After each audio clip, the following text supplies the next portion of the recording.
Saudara yang terkasih, kami sangat menyadari semakin hari persoalan hidup ini bukannya semakin berkurang, malah semakin kompleks. Terkadang gelombang dan guncangan hidup terlalu deras, sehingga rasa takut dan putus asa sering menghantui. Kami dari Yayasan Jumatidahan GKPS Batam mencoba hadir di tengah-tengah saudara dan menyapa saudara-saudara sekalian melalui acara Sapaan Kasih. Selamat malam pemirsa Batam TV di mana saja Anda berada. Sapaan Kasih malam ini dengan tema Pelaut dan Profesor. Ada kisah mengenai pelaut tua dan seorang profesor. Ini terjadi di zaman ketika orang-orang masih bepergian dari satu negara ke negara lain menggunakan kapal laut. Sebelum era penerbangan murah seperti zaman sekarang ini. Profesor ini hendak pergi dari Sydney ke San Francisco untuk memberikan kuliah tamu. Pada malam pertama di atas kapal, usai bertolak dari Sydney, Profesor barusan mendapat makan malam luar biasa menyenangkan di aula perjamuan. Lalu ia pergi ke dek untuk menghirup udara segar laut. Ketika berjalan di dek, ia melihat seorang pelaut tua yang tengah bersandar di pinggir kapal, menatap ke samudra di bawahnya. Ia memutuskan untuk bercakap-cakap dengan pelaut ini, karena meski kelihatannya pekerjaannya sebagai pelaut sederhana, namun pria ini pasti telah mengarungi samudra selama waktu yang sangat lama. Pasti ia telah mempelajari sesuatu yang berguna. Profesor selalu ingin meningkatkan limpahan pengetahuannya yang ia pikir sebagai makna hidupnya. Ia menghampiri pelaut itu dan berkata, "Pak Tua, sudah berapa lama Anda melaut?" Pelaut menjawab, "Sejak masih bocah, sekitar umur 13.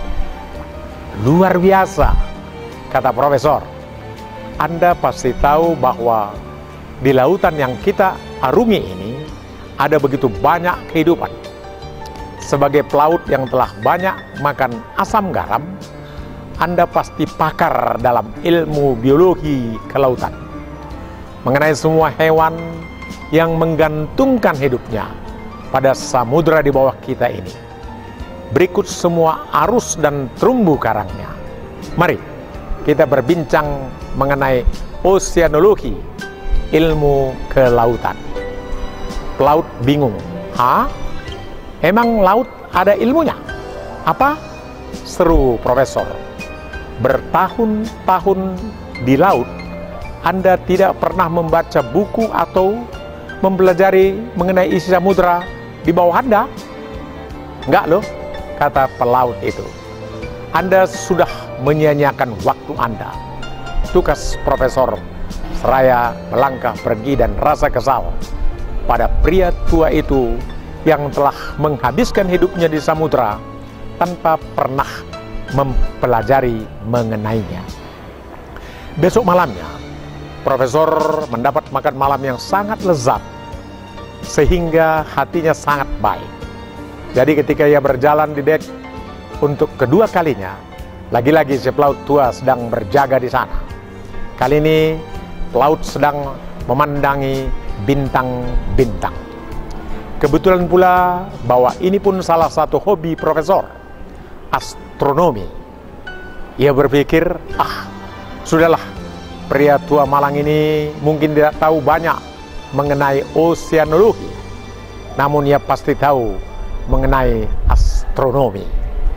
Di zaman sebelum ada GPS, begitulah cara kita mengarungi lautan tanpa tersesat dengan panduan bintang. Maka ia mendekati pelaut tua itu. Saya minta maaf soal kemarin malam.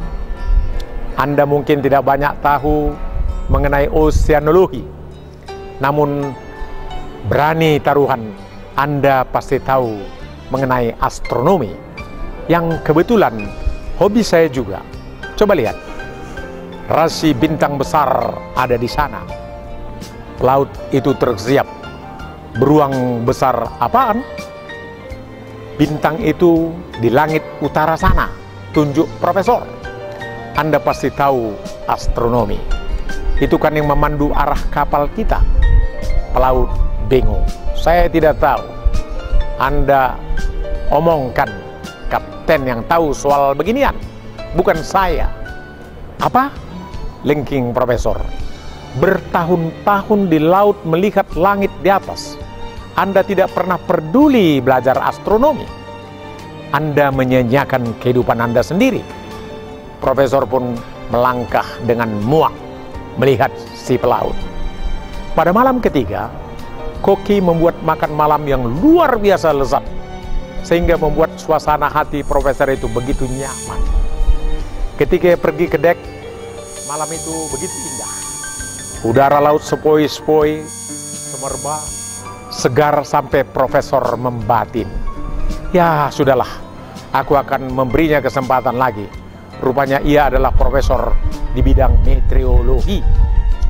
Ia menyadari bahwa para pelaut mungkin tidak akan tahu soal ilmu kelautan atau ilmu perbintangan, namun mereka pasti tahu soal cuaca. Sebab cuaca meliputi pola dan tenaga angin yang mendorong kapal, serta mengenai badai yang bisa menenggelamkan kapal.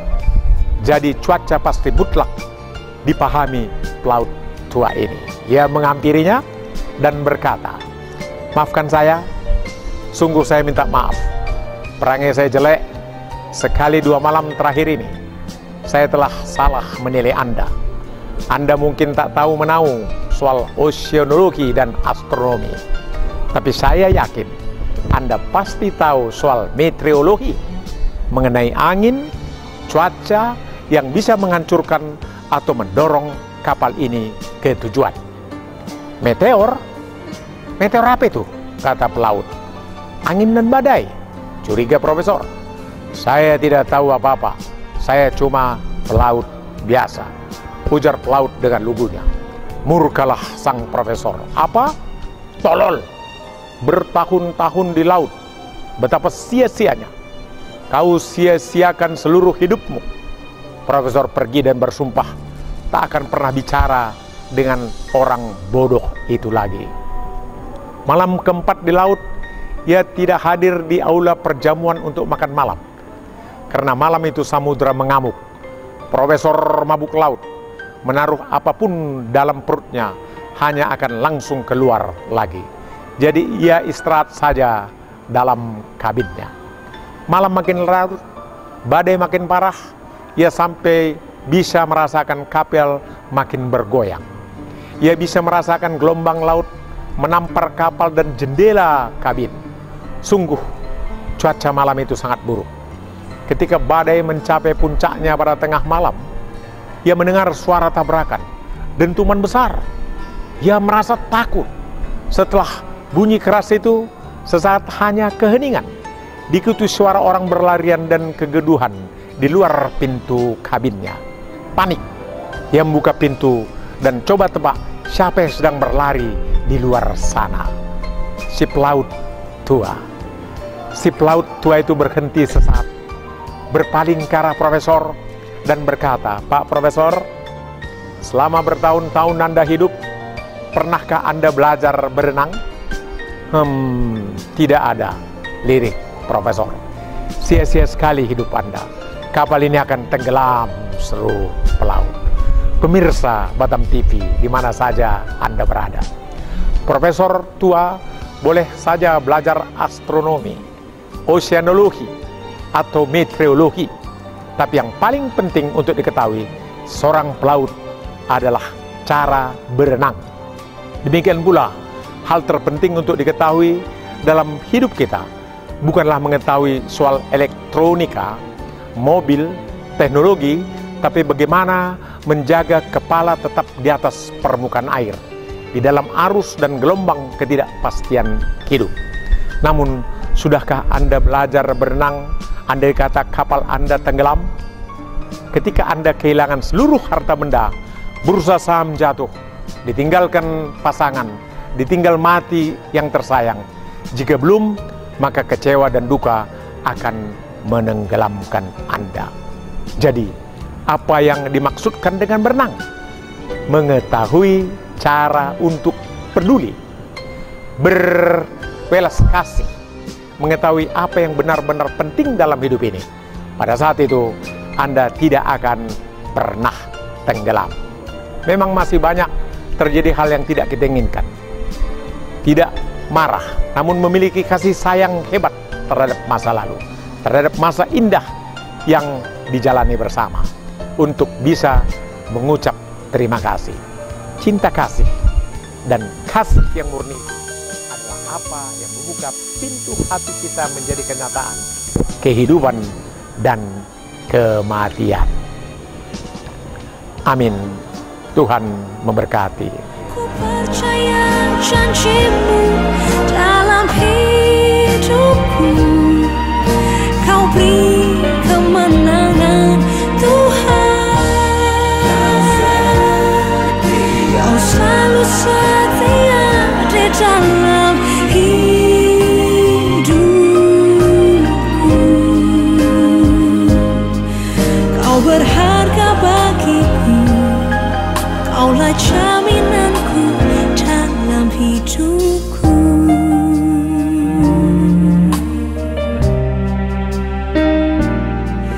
Kau berharga bagiku. Kaulah jaminanku dalam hidupku.